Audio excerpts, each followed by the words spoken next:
ইসলামী ছাত্র শিবিরের উপরে দায় চাপানো এবং মিথ্যাচারের প্রতিবাদে আজকের এই বিক্ষোভ পরবর্তী সমাবেশে সম্মানিত সাংবাদিক বন্ধুগণ, আইন শৃঙ্খলা রক্ষায় নিয়োজিত সদস্যবৃন্দ, সম্মানিত উপস্থিতি, সংগ্রামী ছাত্র বন্ধুগণ, আসসালামু আলাইকুম ওয়া রাহমাতুল্লাহি ওয়া বারাকাতুহু। প্রিয় উপস্থিতি, আমরা গভীর উদ্বেগের সাথে লক্ষ্য করছি বাংলাদেশের জুলাই পরবর্তী যে গণতান্ত্রিক ধারা প্রবাহমান থাকার কথা ছিল, তার ধারাবাহিকতায় বাংলাদেশের সকল ক্যাম্পাসগুলোতে নির্বাচন, ছাত্র সংসদ নির্বাচন দিয়ে একটি সুষ্ঠু ক্যাম্পাস ব্যবস্থাপনায় এই প্রশাসন স্বাভাবিক ভূমিকা পালন করা আমাদের দীর্ঘদিনের দাবি ছিল। দীর্ঘ 1 বছর আন্দোলন সংগ্রামের পরে অবশেষে ঢাকা বিশ্ববিদ্যালয়ের কেন্দ্রীয় ছাত্র সংসদ নির্বাচন, রাজশাহী বিশ্ববিদ্যালয়ের কেন্দ্রীয় ছাত্র সংসদ নির্বাচন সহ বাংলাদেশের অসংখ্য বিশ্ববিদ্যালয় ছাত্র সংসদ নির্বাচনের ডেট দিয়েছে। আমরা লক্ষ্য করেছি এই ছাত্র সংসদ নির্বাচনের ঘোষণার পরপরই একটি কুচক্রী মহল তাদের কালে থাবা বিস্তার করার জন্য উঠে পড়ে লেগেছে। তাদের কর্তা ব্যক্তিদের প্রথম দিককার নেতৃবৃন্দ বলছে, কিসের চাকসু? চাকসু হবে না। রাজশাহী বিশ্ববিদ্যালয়ে যখন মনোনয়ন পত্র বিতরণ করা হচ্ছে, গায়ের জোরে, আমি জানতে চাই কার জোরে সে ছাত্রদের স্বাভাবিক প্রক্রিয়াকে বাধাগ্রস্ত করে, সে শিক্ষকদের হেনস্থা করে। একটা বিশ্ববিদ্যালয়ের ছাত্রদলের সভাপতি, তার কিভাবে দুঃসাহস হয় সে সেখানে দাঁড়িয়ে ছাত্রদের সামনে, শিক্ষকদের সামনে টেবিল উঁচু করে, টেবিল ভাঙচুর করে, চেয়ার ভাঙচুর করে। এখনো পর্যন্ত বিশ্ববিদ্যালয়ের প্রশাসন নির্লিপ্ত। টোটাল বিশ্ববিদ্যালয় প্রশাসন এই ছাত্র দলকে ব্যাকআপ দিচ্ছে। প্রত্যেকটি বিশ্ববিদ্যালয়ের প্রশাসন তাদের কথায় চলছে।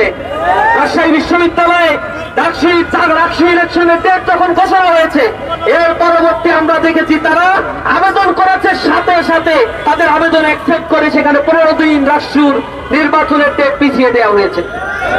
আমরা অবাক হয়ে যাই, কারোর সাথে কোনো আলোচনা ছাড়াই এ জাতীয় কর্মকাণ্ডগুলো আমাদের মনে গভীর উদ্বেগের সৃষ্টি করে। আপনারা দেখেছেন ঢাকা বিশ্ববিদ্যালয়ে ইসলামী ছাত্র শিবিরকে ঠেকানোর জন্য কামরান এবং ছাত্রদল সব ঐক্যবদ্ধ একটা জোট হয়ে গিয়েছে। তারা বিশ্ববিদ্যালয়ের ভিসি প্রশাসন যখন আমাদের ডাকে 20টা ছাত্র সংগঠন একসাথে 3 ঘন্টা মিটিং করলে 2.5 ঘন্টা, 3 ঘন্টা শুধু ছাত্র শিবিরকে নিয়ে বক্তব্য রাখে। তারা ক্যাম্পাস কিভাবে ছাত্র সংগঠন পরিচালিত হবে, ক্যাম্পাসের ছাত্র রাজনীতি কিভাবে পরিচালিত হবে, সেই কথাবার্তার কোন নামগন্ধ নাই। সারাক্ষণ বুলিং, ট্যাগিং, হ্যারাসমেন্ট আর আদারিং এর সেই কুচক্রী রাজনীতি, সেই ফ্যাসিবাদের রাজনীতি পুনরুদ্ধারের জন্য এই একটি কুচক্রী মহল তারা উঠে পড়ে লেগেছে। হঠাৎ করে আমরা আবার দেখলাম ঢাকা বিশ্ববিদ্যালয়ের ছাত্র সংসদে ইসলামী ছাত্র শিবিরের জিএস প্রার্থী, তার প্রার্থীরা বৈধতা নিয়ে রিট করা হয়েছে। রিট করা হলো একটা ইস্যু নিয়ে, আর রিট করার সেখানে আদেশ দেওয়া হলো ডাকসু ইলেকশনকে পিছিয়ে দিতে হবে। কি কারণে, কার ইশারায় এই কাজটা করা হয়েছে? আমরা মনে করছি লন্ডনের ইশারায় এই জাতীয় কার্যক্রম পরিচালিত। যেহেতু ঢাকা বিশ্ববিদ্যালয়ে ইলেকশন হওয়ার পেছনে নানা ধরনের ষড়যন্ত্র করে যখন তারা দেখছে আর হয় না, তখন তারা অন্য রকমের একটি চক্রান্তে বেঁধে উঠেছে। চেম্বার জজ যখন এটাকে স্থগিত করেছে, তারা ক্যাম্পাসে আন্দোলন করছে। আন্দোলন করে তাদের বক্তব্য যে প্রশাসন আইনজীবী হিসেবে কাকে নিয়োগ দিল, অথচ সেই আইনজীবী কিন্তু হঠাৎ করে যে সংকট তৈরি হয়েছে 1/2 ঘন্টার মধ্যে সেই সংকটের সমাধান করে দিয়েছে। তাদের আক্ষেপ হলো কেন এটা সমাধান করা হয়েছে, এজন্য তারা খুব আক্ষেপ করছে, মুখ শুকিয়ে গেছে। তাদের চক্রান্ত যে বাস্তবায়ন হয় নাই, এজন্য হাতে ঘা লেগেছে, কষ্ট পেয়েছে তারা। আমরা দীপ্তমান জবাব দিতে চাই, ডাকসু ইলেকশন সাধারণ ছাত্রদের বাস্তবতার বিষয়। এখানে সুনির্দিষ্ট কোন গোষ্ঠীর পারপাস সাফ করার জন্য ডাকসু, রাকসু, চাকসু পঞ্চালের চক্রান্ত কেউ যদি করে, ছাত্র সমাজ তা প্রতিরোধ করবে ইনশাআল্লাহ। ছাত্রীদের শ্লীলতাহানি করা হচ্ছে, হেনস্থা করা হচ্ছে। আমরা অবাক হয়ে যাব। এই যে ছাত্রী, ঢাকা বিশ্ববিদ্যালয় এতদিন বলতো ঢাকা বিশ্ববিদ্যালয়ে ছাত্র শিবির ছাত্রীদের প্রমোট করে না। যখন ডাকসু ইলেকশনে প্যানেল দিল, তাদের ছবিগুলোকে বিকৃত করলো তারা। এরপরে ইসলামী ছাত্র শিবির কোনো প্রতিক্রিয়া জানায় নাই, শুধু লিখিত অভিযোগ দায়ের করেছে। দ্বিতীয় পর্যায়ে যখন থেকে আমাদের উত্তপ্ত করতে পারছে না, তখন এই ইলেকশন নিয়ে আমাদের প্রার্থী মেয়েদেরকে নিয়ে হাজার হাজার র্যাগিং, ট্যাগিং, বুলিং, মানে হ্যারাসমেন্টের শিকার করা হচ্ছে তাদের। তাদের কোন ধরনের মুখ থেকে কথা বের হয় না, অথচ তার নামে কি ধরনের পোস্ট দেওয়া হয়েছে তার দায় চাপিয়ে ইসলামী ছাত্র শিবিরের বিরুদ্ধে তারা আন্দোলন করছে, তারা তাদের মতো কর্মসূচি পালন করছে। একটা ছাত্র সংগঠনের যদি নিজস্ব কর্মসূচি না থাকে আমাদেরকে বলুন, আমরা কর্মসূচি বানিয়ে দেই। কর্মসূচি নাই, সারাক্ষণ শুধু ট্যাগিং আর বুলিং আর দায় চাপানোর রাজনীতি নিয়ে এই ছাত্র সমাজ আপনাদেরকে আর পছন্দ করবে না।